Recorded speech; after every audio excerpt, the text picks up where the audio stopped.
What's up, guys? Matt here from Loon Outdoors, and today we're going to be tying this little soft hackle. I use this fly for both trout and steelhead.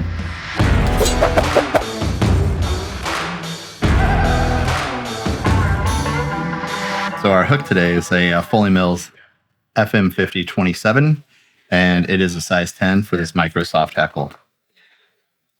Our thread is Vivas 50D. We'll start by throwing down a solid thread base here, just past the point of the hook, and we'll let that hang. We're going to introduce a little bit of a sparse tail of Coq de Leon. It's a really strong tailing fiber. It has cool color to it and segmentation. I have about 6 to 8 strands here. We're going to take one tight wrap. Having the great tension on your bobbin is really important here. And I'm not going to go all the way forward on this because I just don't want to build that much volume. Next up, we're going to pull a biot here. And this is a natural goose biot. It's kind of a yellowish brown color. Just a nice natural earth tail. And we'll go ahead at this point and wrap forward to where we're going to put our thorax. So I guess take some. Go ahead and begin our wrap. We want to make sure that the ridge of the biot is towards the back. And that helps you wrap forward, creating proper body segmentation for the pattern. Once we get up here into the money spot where we see our thorax, we'll lock this off with a good solid thread wrap as well.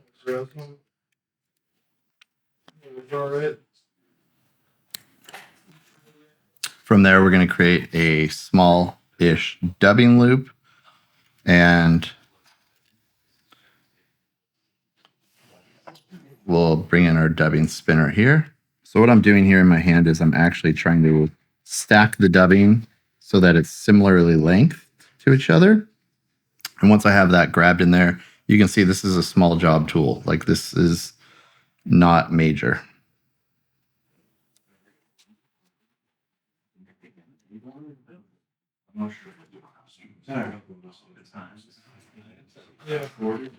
Kind of spread that out. And I don't want a lot of flash in this. It just helps me with big hands to have a very small base to work with here. Next up, we'll begin wraps. You can use the rotary feature, although it does create more bulk because it wraps the thread often as well.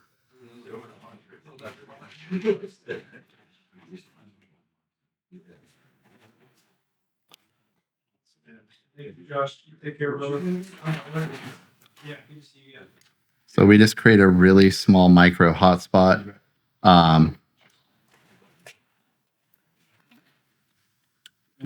And from there, we're going to actually take a second dubbing loop because we don't want a lot of build on this at all.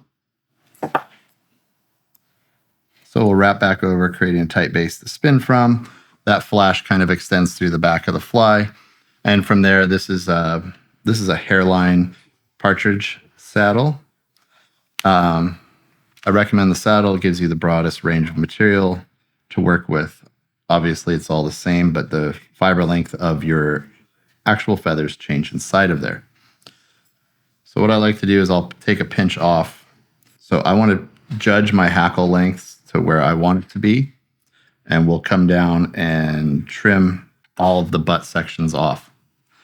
You do need to wax or lubricate your thread for better stickiness on this operation.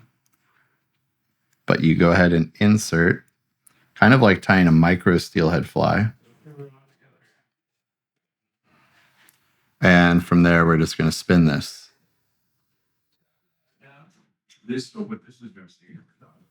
And you can see I'm progressively allowing the spin to get in till I have it just at the point where I want. And I'll spin one more time. Vivas, the gel spun, the GSP threads hold up to a great amount of stress and torture.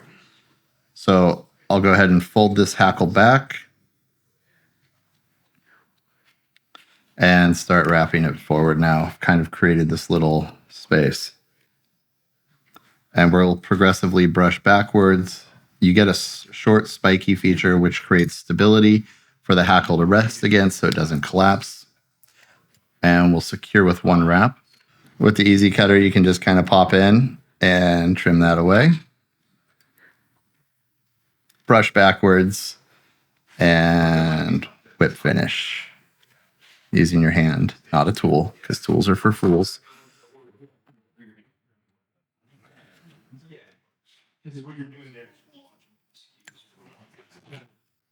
Quick little Sharpie job to the head of the fly here.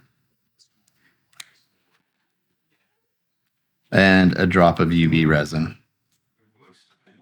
And then you get okay. And then you're gonna look and see where